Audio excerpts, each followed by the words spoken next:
Okay, I'm going to do some really cute coaster. I used to do a square ones, but somehow I think the circle one is more fancy.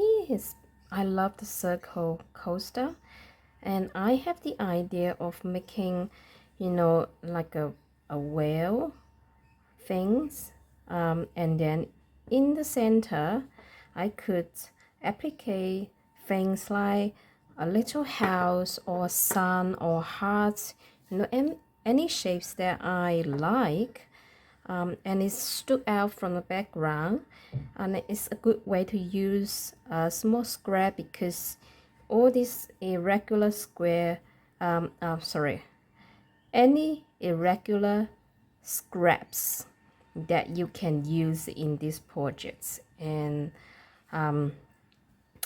I done these patchwork backgrounds using the machines because I when I sew with other projects, for example library bed, I like to use this kind of thing like a thread catcher, so I don't need to cut the threads every time I stitch around. So I stitch the bed, library bed, and then I put this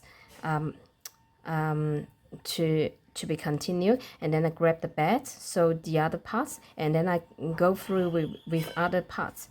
So this is more efficient and it save quite a bit of thread because I don't need to cut it every time, and I don't need to trim the tail of the threads. I just hate trimming the threads, I have to say. And it doesn't need to be perfect because in the center you will cover that bit. So the last ones that I didn't stitch on top of it because I will add all the decorative stitches. So this opening stuff that is nothing to worry about.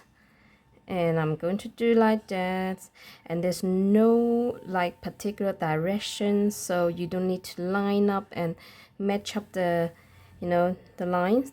One thing that I'm not really good at when I make patchwork is to line up. So for example squares, I need to line up the seams. I'm so frustrated of lining that, so that's one thing that I'm not really good at it. I'm not really good at maps, and as I find it's really struggle to calculate, a quarter of seams, and how to line them up, how it needs a bit of calculation, and I hate it. Sometimes I thought, not I thought, like some of my friends say, oh, you have records everything you did, and you don't hide anything, so people can copy what you did, and you don't even put a trademark on it. I'm like, I don't really care whether people copying me. I well, I will be glad that people copying me because I like people I like more people doing hand stitching and hand sewing. So if what I make can encourage them to make more stuff by hands, then I will be glad. And I also not worrying whether I will run out of design, whether I ran out of my creativity, because I don't think I will. Every time I did particular project and I think, oh, can I come up with something new? What if that I can't come up something new, and then people feel bored of watching my video doing same thing again. Well, I would say I still not exhaust my creativity because I have so many ideas in my mind. And this is one of the example that is in my mind for a few weeks before I have time to do it. I don't lack of idea. I lack of 10 pairs of hands. So like my daughter say, one day she say, oh,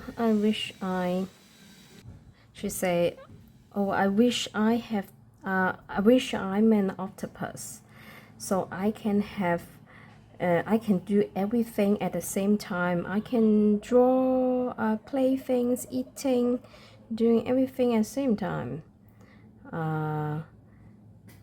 And I thought, yeah, I wish that. I wish I have 10 pair of hands. I even, you know, 2 or 3 more hands. That would be handy. But I tell her that, well, you don't need to hurry up and do things. You can slow down and enjoy every bit that you did and you create, and you don't need to hurry up. We just enjoy the process. And she said, no, we're not, and end of conversations. And then I start cleaning the house, you know, putting rubbish in the rubbish bin outside, and I kind of running between the rubbish bin and the house. And my daughter see that, and she say, Mommy, you don't need to run. You should slow down. And you know, sometimes your child will copying what you say, so you have to be careful what you say.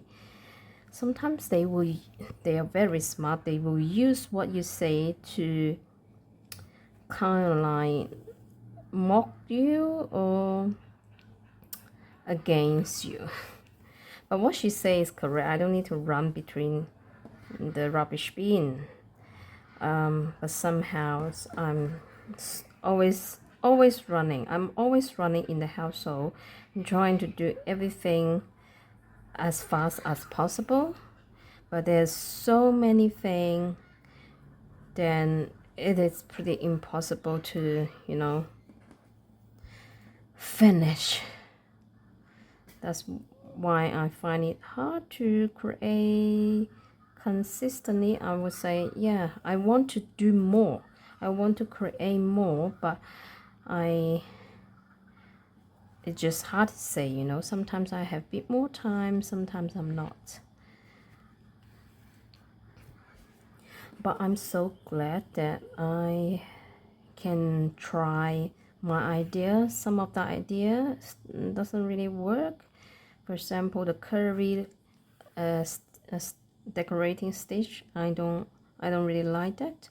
But some of the trying works well, and things like this, I really like it. I think it's a little bit off the center, but it's okay.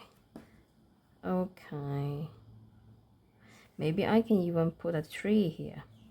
I don't know. I also like to create practical, you know, things with practical purpose, like coaster, bed pouch, and I use that as a slow stitching background. One that you know, these things are small and I can, you know, work on it as a background. And 2 is once I finish it, it's a final product and I can give that, or I can sell that. It doesn't need to be an ongoing project that I need to wait for 2-3 months to get that finished. I have a lot of projects like that. For example, the fiber book, the slow stitching projects I did, some coloring study, because that is things that I want to explore slowly and steadily. So I'm not in hurry to finish it. It's an ongoing learning process. But things like this, then I want to finish.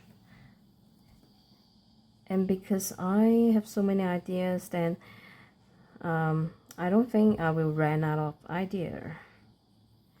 Even same idea, same designs, I can do it in different colors. Like this one is blue, and I find some color match blues to stand out but not too awkward. And I can try yellow background or red. This all are a way and opportunity that I can study the colors and the color combinations, and you know, all these pieces that I choose. I need a bit of time because I want to match the color well. So, and it also a learning process that how we choose that, you know, how we choose particular piece to make the colors more pleasing, more beautiful. Yeah, because I have a lot of scraps. But I want to use scraps as like a study, you know, things that I can learn. When you're doing a big project like a quote or a piece of garment, then it takes too long, and if you make any of the mistake, then it probably harder to fix. But smaller things, if you make mistake, you can start over again. So this one, I'm not sure if I should leave the raw edge. I really like these furry bits, but because it's a coaster, I'm not sure if I should without I would just without the raw edge because I want it to be neat. So my perfections is coming out. When I do practical stuff, that I more prefer to do it without the raw edge because people may put it into washing machine, or you know, multiple use repetitively will make the raw edge even worse. So I want everything neat and tidy.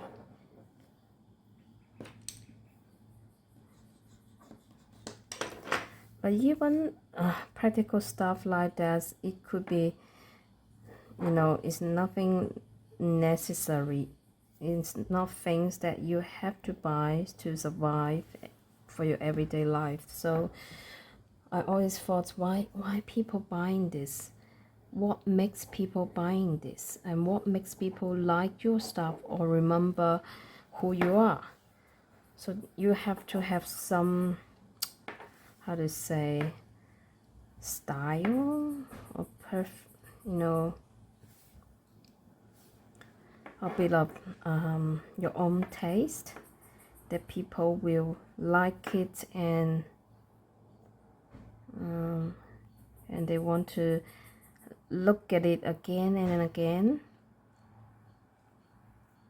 You know, when I make the fiber book, I like to show it to my husband, say like, hey, look at it, it's so cute, and look at this, and I think I like it, and look at it, isn't it clever that I hide this, blah blah blah. And what my husband say is, oh, then nothing, why people buying this? I'm like, wow, people can start it and just appreciate it, or learns, you know, how the color combination, or have a bit of sensory touch. But he just don't understand. He couldn't figure out the value of that, and I gave up. I gave up telling people who have no idea what it is. Not it doesn't mean that I'm so proud of my stuff that I think it is worth million of value. It just, I do believe there's people like me who like to touch the stitches, who love to just have a look at the stuff that is handmade. Yeah, but I give up the idea of talking to people who don't understand, and somehow I understand all this is lonely business. You have to do it all by yourself, following your own heart, and never mind what other people say. So if you care too much of what the market responds and what other people think, then you probably will stop at the beginning, because people who don't like it will tell you this is a piece of rubbish and no way that you spend time on it. But I don't care. I love it. I love every stitch that I stitch down, and I have great time playing it. I like playing the fibers. I like playing the scraps.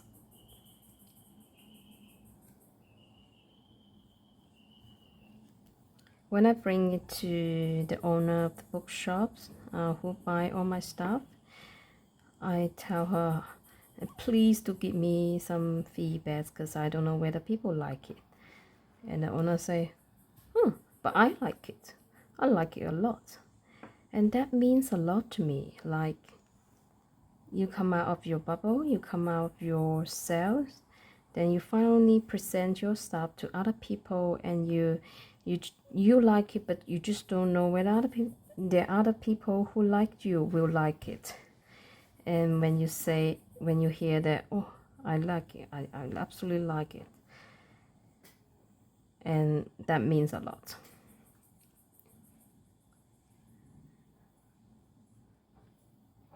And why I never thought of doing markets, a lot of people suggest to me that I should do the market, one that I I can sell it, and also for more people knowing my stuff.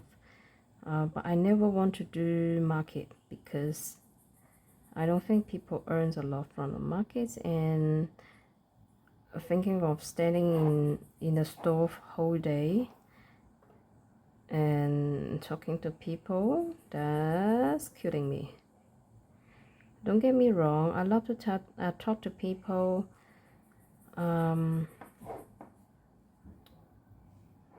but self-promoting is not a business. I'm not really good at it. I even find it hard. For many years, I find it really hard to post constantly in IG and Facebook and other social media. One thing that I don't like taking pictures, I just don't have the habit of taking pictures. There's some people who love to take pictures of everything, like food they eat, place they go, everything, even took millions of selfie. I personally never take selfie. I can't say never, but I take selfie like once in 5 years, if that counts. And I never ever take picture of the food that I eat. Even I dine now and have some fancy foods, a lobster in the plate. No, I don't do that. I think that's quite silly. What's the point of showing people that what you eat is privacy? I don't want people to see what I eat. And I also find it really tiresome to take picture before eating. What's the point? I just want to eat it straight away. I'm so hungry. I'm a hungry mom. I rarely have time to sit down and eat. So if I ever have food in front of me, I eat it straight away. So yeah, I find it really hard to maintain social media things. But why I did YouTube? There's some benefit of doing it. One is I can record what I make, because everything that I make, I will send them away. I will either give them. I will either donate them or I will sell them. Anyway, I don't want to store them in my house because I want to create, I want to keep creating, and I already have problem of storage of all sort of material. So once I make, they will find their new house, new home. So I like to record what I make and then say goodbye to every single piece because I will never see them again. But somehow in future, I want to see, or I want to revisit how I make them. And I also find it quite relaxing to talk a bit when I do the stitching. I like to talk in daytime because, wow, some weekend I do have the freedom of talking. I like to talk because it kind of like relaxing. Because there's some thoughts, some ideas, something in my mind that I have no one to talk to in my everyday life. I don't talk to my husband of things that I make because he don't understand. I find it's quite tiresome to talk to him. So I want to talk to people who understand what I did. And I find the YouTube is a good opportunity, a good platform for me to reach out people who know what I'm doing. And I can talk about, how I make it, some frustrations I have, I can even talk about some of my boring life. I can even whinging a little bit with my, of how my daughters drive me crazy, how my husband are so lazy, just for example.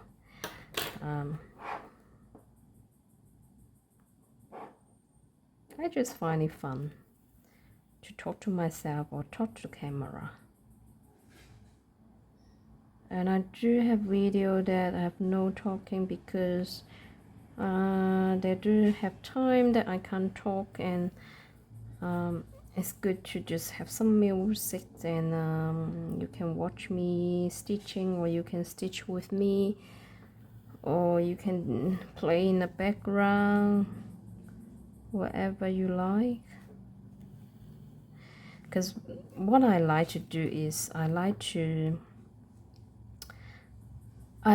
find a lot of video of slow stitching and hand stitching, and then I just put them aside in the table, and from time to time I look at it, but I don't look at it all the time, and then sometimes I be carried away of my stitching and I forgot watching that, but that's fine.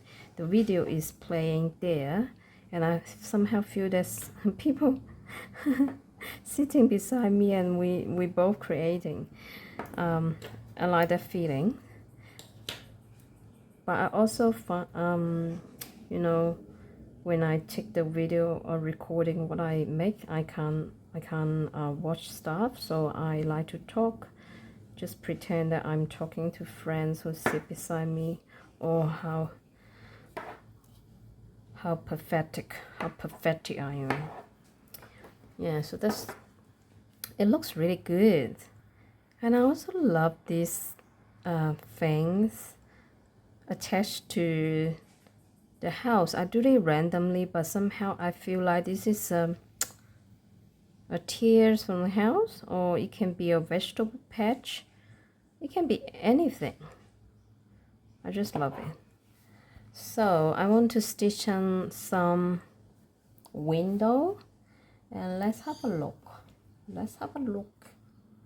And look at this, so cool. I might add this here.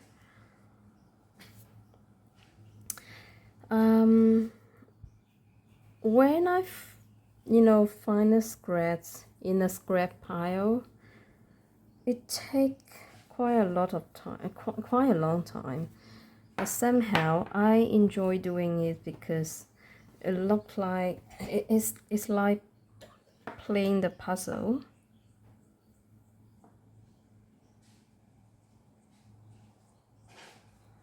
Okay, I'm going to cut this bit.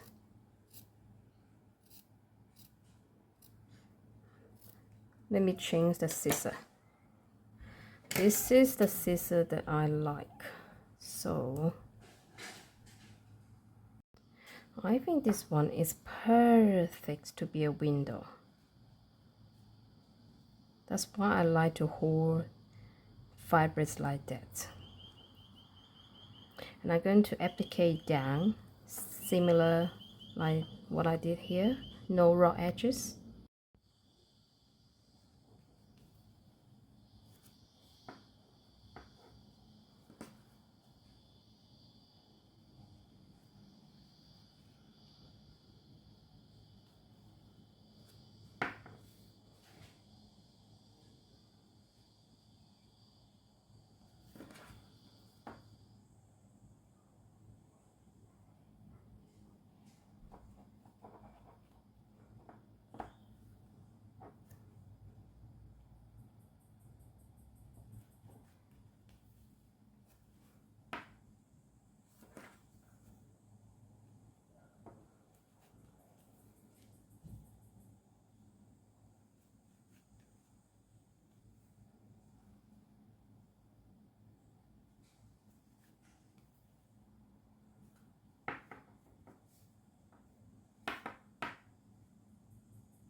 I want to explain what I'm doing now because I'm not happy with this stick out piece, so I want to go back and fix that. And I still have a bit of thread left, so I can do that. So it's a bit hard to see these black colors, that's why.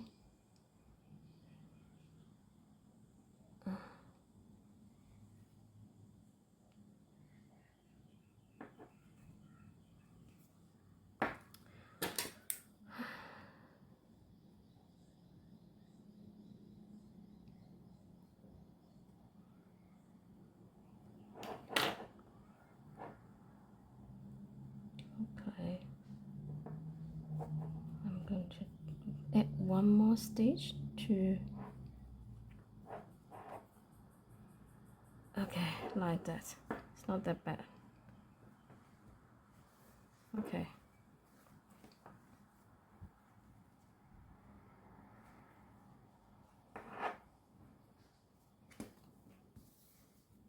Okay. Shall I add the door? Okay, I do want to add the door. So I want to cut a bit from here.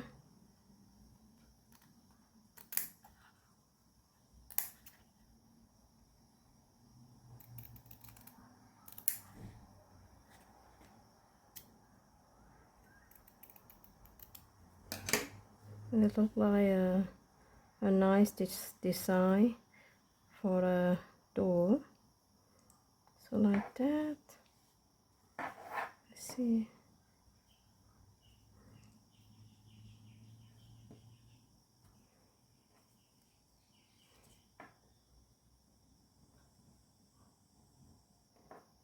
Okay. So pretty much like that. Now I will applicate it. And I will add a French knot here, like a door handle, or I maybe add a sequin. I'm not sure. I'm not sure yet.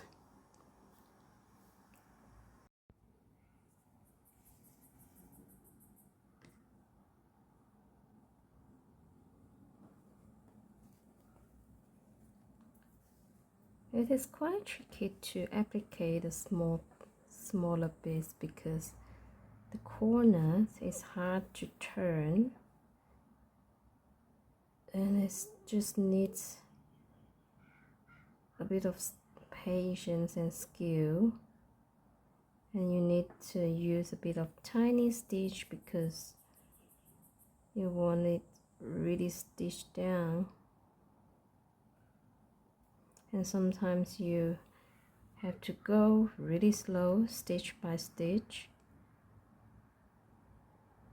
Bring the needle in and the needle out. So like that.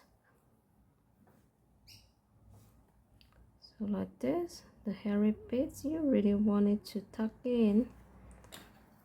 And you also want the bottom line up with the house. It is really tricky.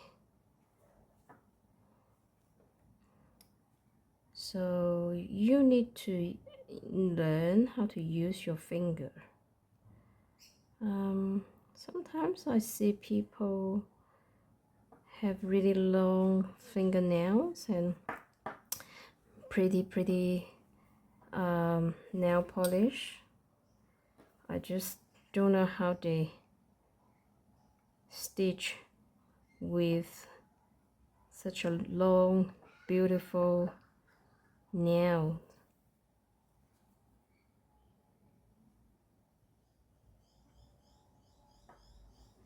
Somehow I can you know, when I see people's nail, I know exactly whether that person's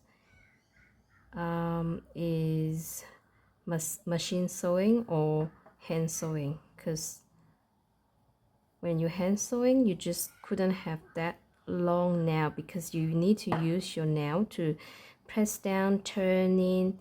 You know, you can have a little bit nail, but not that long nails.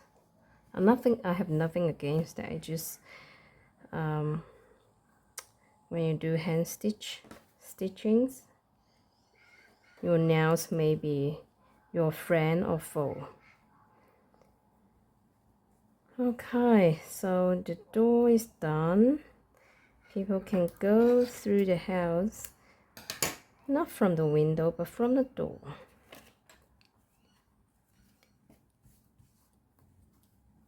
And there's no chimney, so you can't go through the chimney. So where the Santas go? Santa might be go under the house through the pie and then in the house. Anything is possible. That's what I tell my daughter, because she say, oh, we don't have the chimney anymore, so how Santa's coming? And I say, wow, Santa might be coming through the window. And she say, Ma, no, Santa is too fat. And then I say, wow, Santa might be, you know, coming through the pie. I'm not sure whether I should say like that, but I don't know how to answer my daughter's questions sometimes.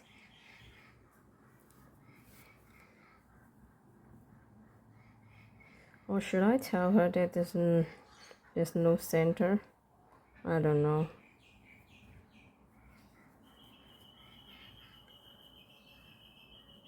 My daughter say, oh, I'm so sad because last year I did really well, but Santa didn't give me a present. And I thought, what? Because I didn't buy her any present. What I did, I don't know what I did. But I don't buy her presents. And she say, oh, Santa didn't give me a present. And I say, wow,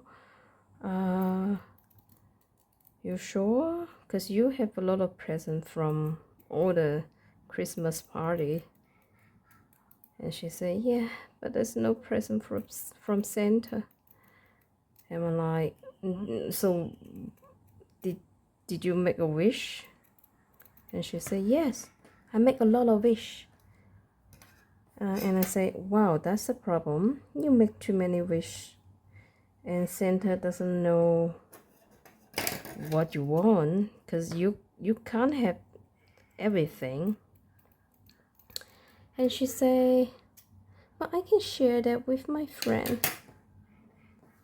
And I say, well, that's a good idea, but Santa just couldn't bring that many things in a sack.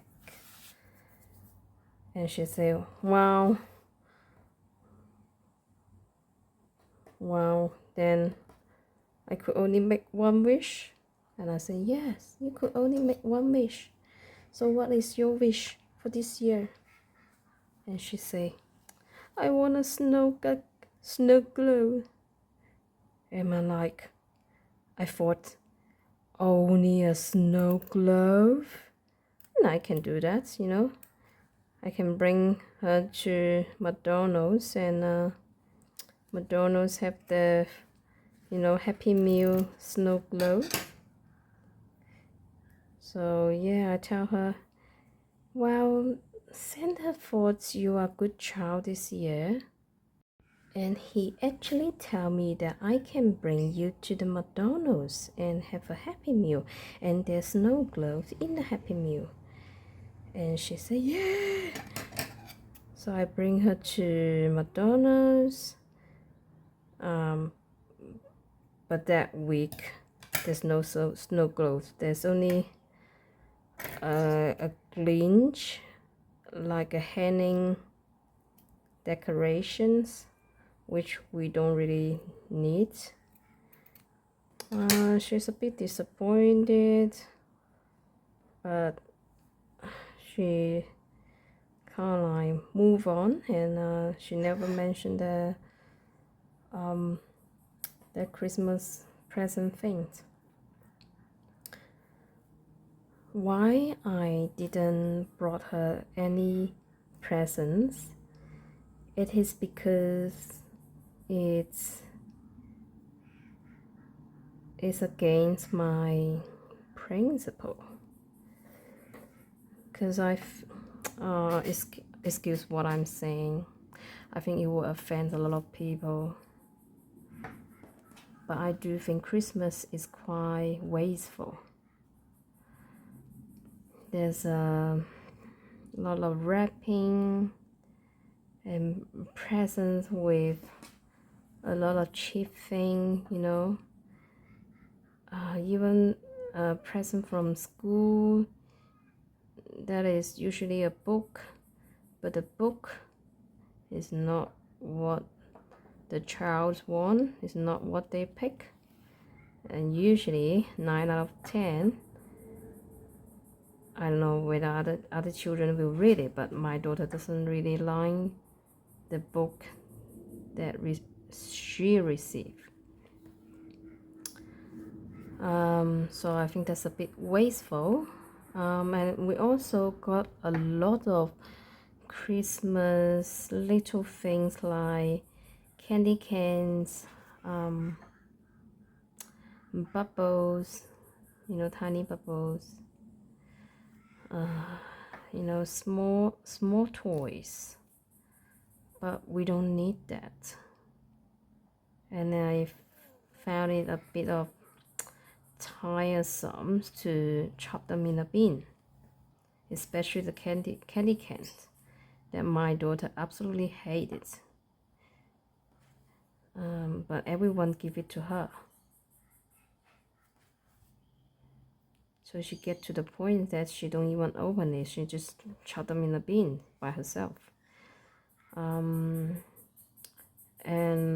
my family just don't have the habit of exchange or Christmas gifting things, because we are from China.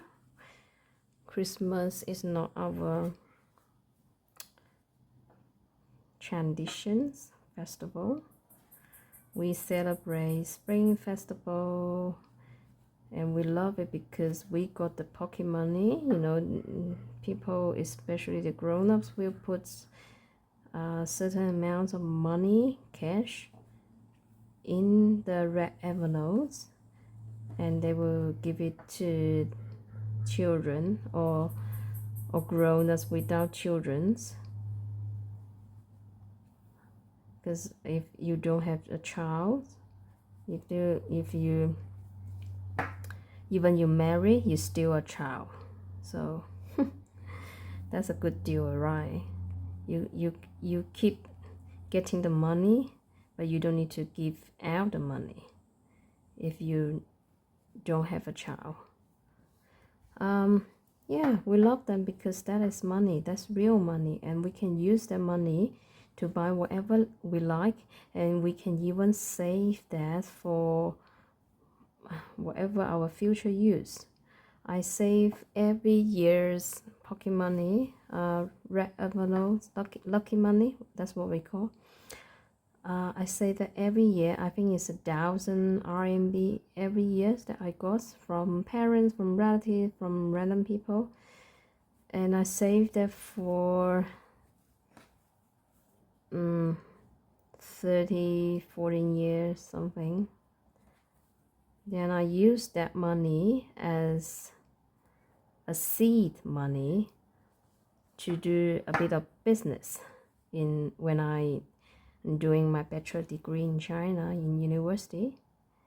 That's the thing that it really helps. Real money have the real powers for young people to do their own thing. But presents, if you buy presents, and that's the money spent. And people who receive the present don't have choice, and they either like it or hate it, or, you know, dispose it. So that's why there's a lot of waste in Christmas. And usually after Christmas, there's a lot of listing in marketplace saying that unwanted gift or unopened gift, gift or items looking for new home, and all people trying to sell some of the stuff they receive. And I don't want to be part of it. And I tell my children, I tell my child, my daughter, say, if you want anything, and if that is necessary, and you have a good reason for that, I will buy that for you, regardless whether it's a Christmas or not. So you don't need to wait for Christmas to get the stuff that you want. But if you want stuff that is not necessary, for example, if you want to buy so many snacks or candy or toys that you just play for once or twice, then I won't buy it, whether it's a Christmas or not, because that produce waste. And I want our money to spend on things that you really like or you really want, and because that money has the meaning, and she understand. So even she say things like, oh, I didn't get the Christmas present, and then Santa didn't visit me, that kind of thing. She say that kind of like just testing how I respond. And she's not that sad, because she has enough. She knows she can get what she wants from me, if that makes sense. And if that doesn't make sense, then regardless whether it's if it's a Christmas or not, then I won't buy it for her. So I'm a no nonsense mom that she can trust everything I did, and she don't need to use her trip to get what she want. She can talk to me like grown-ups, why she need that, why she doing that, why she crying, why she get upset, why she this and that, and I will listen, and I will talk with her like a grown-up. So she doesn't need to play trip on me. So yeah, sometimes I find it easier to deal with children if you being honest. You don't need to pretend that you are perfect, or or you love them, in you endow them. I'll just explain to her why I don't do certain things if I don't find any reason of doing that. Because I raise my child with strong awareness of waste, needs and demands, and she know how she has learned how to declutter, and she never want things that absolutely rubbish. I want her to make decision by herself, but she have to think. She have to think whether she really need that, and I give her choice. If you buy this, then you can't have another, so you can choose one or two, depends.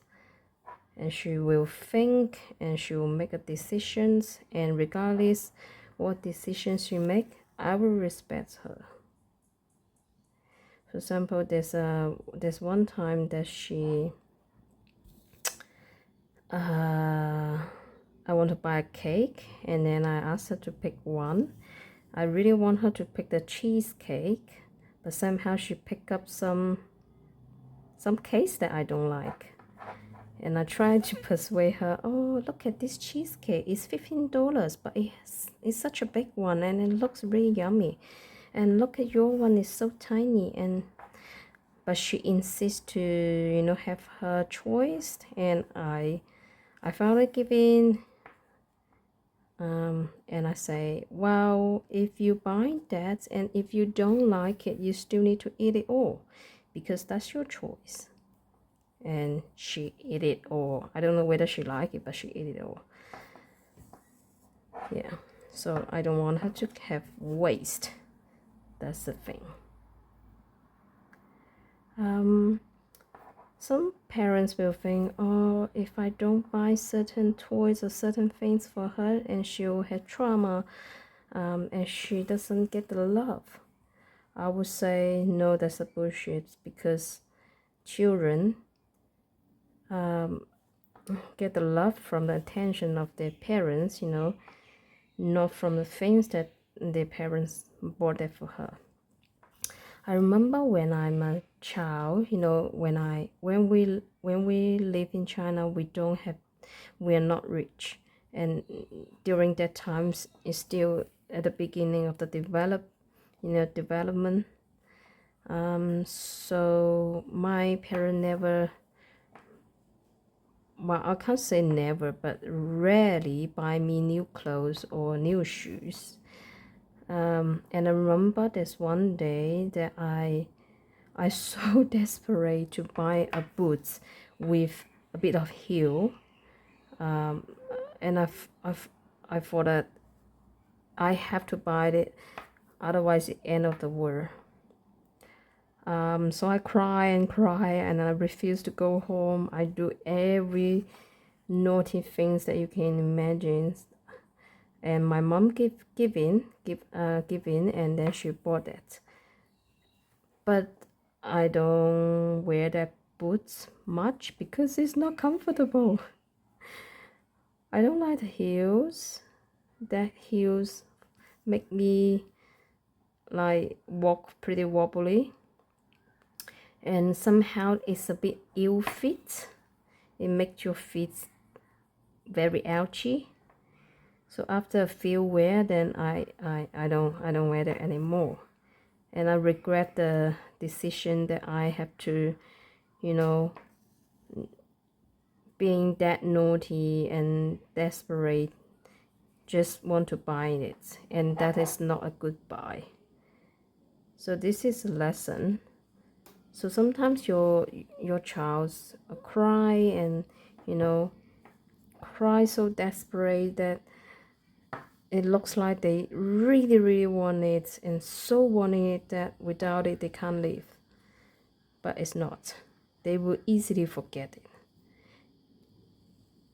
Sometimes it's a good strategy to tell them that, wow, I will think about it whether we will buy it. Give me a few days, I will think about it, or give us a few days to think about it, and let's talk about that in a week or so. Make them to wait a little bit, or like, oh, we are saving money, and if we save, for example, $20, then we probably can buy it. So let's say we save every bit of money, every bit of small coins for a month, and then once we have the $20, then you can decide whether to buy the toys, and make them to design, you know, and this 1 month's time give them a bit time to, you know, calm down and not making these decisions really impulsive. And trust me, after 1 month they will completely forget about it. Completely. If they still can remember after 1 month, that means they really want it, and I think it justifies the reason to buy things for them.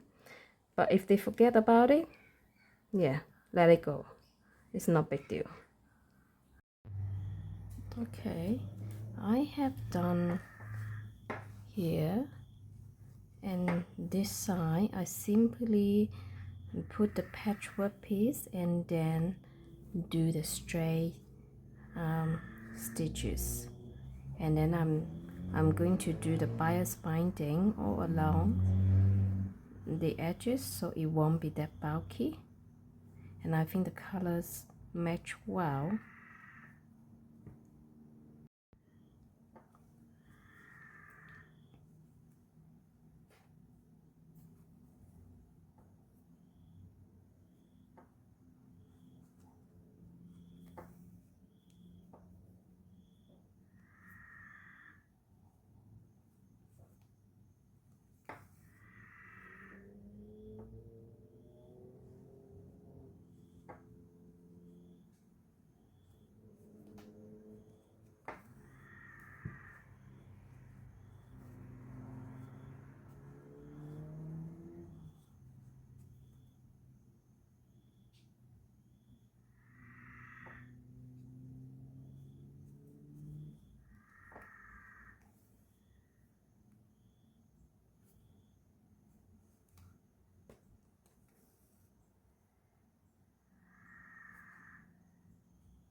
Okay, let me explain what I did of the bias binding.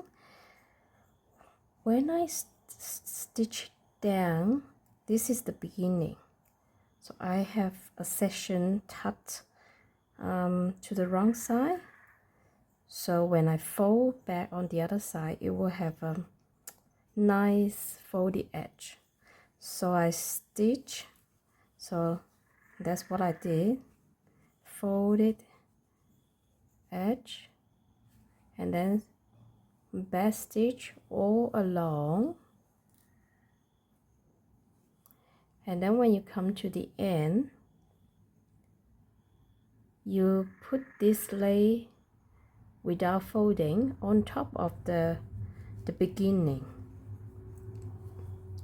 like that. Okay, let me turn around. So before I tuck down on the other side, I do things of that. I cut these two little corner.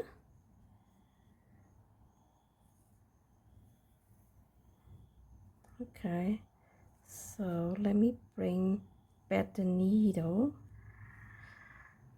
Oops.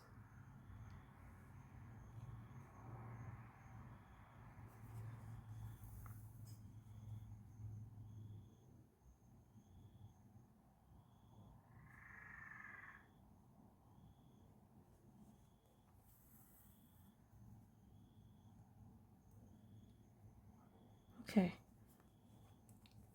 so needle back to the folding point here. This is what I like to do. I would stitch this thing down with a few applique stitch. Hold on. You hold on with your finger tight so it won't shifting, and do a few applique stitch.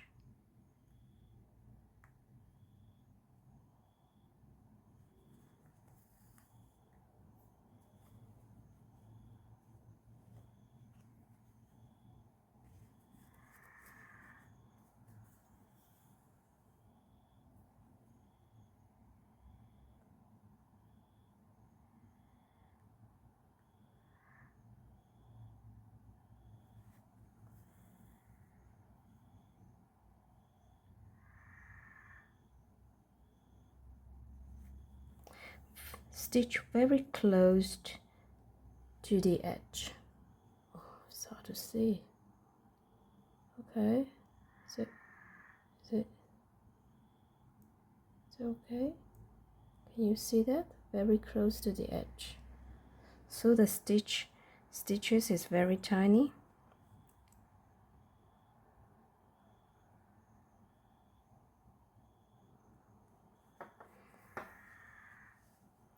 And I do one more thing to tie a knot. So I secure the stitches.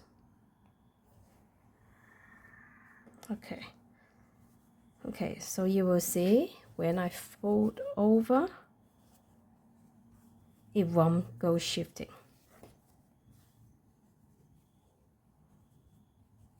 So like that.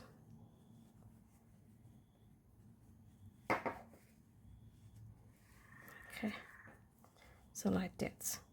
Nice and tidy. And you can trim down a little bit more because you don't want it to be too bulky.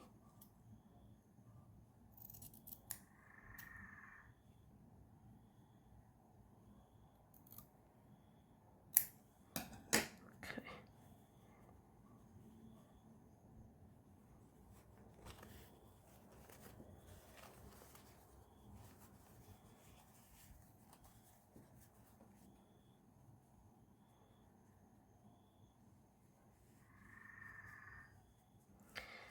So when you fold it on the other side, you really want to cover the stitches that you stitched down on the other side. You might need to trim a little bit, but I don't want to trim them. I want to tuck in really nice, but I want it very even. Is it okay? No, I will need to trim down a little bit. Okay, let's do it. Let's do it.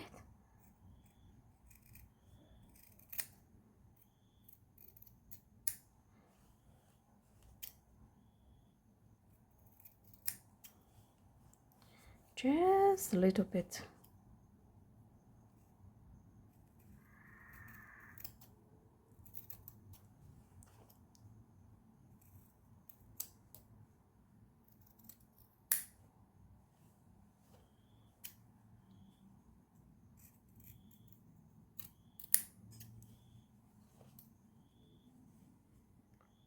Sometimes with all the threads and seams and bias binding, when you fold over, it will be a bit bulky, so you just need to trim down a little bit to reduce the bulkiness.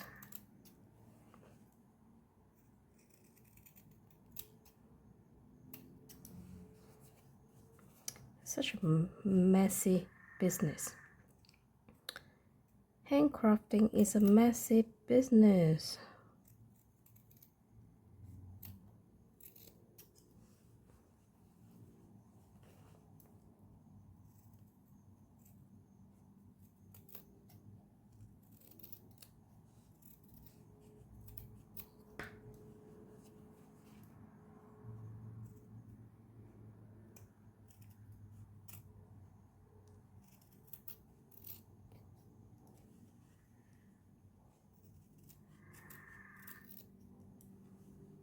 Okay.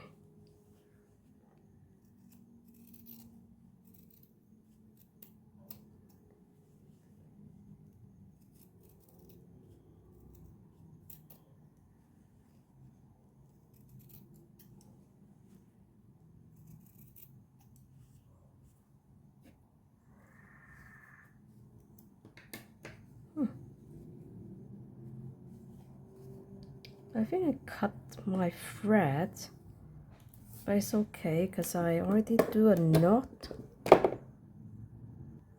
Oh, much better. Let me bring up. Okay. So you will see it's easier to fold. And when I stitch down, it will just on the edge of the back of the back stitching. It'll be nice and tidy. I'll do it off the camera.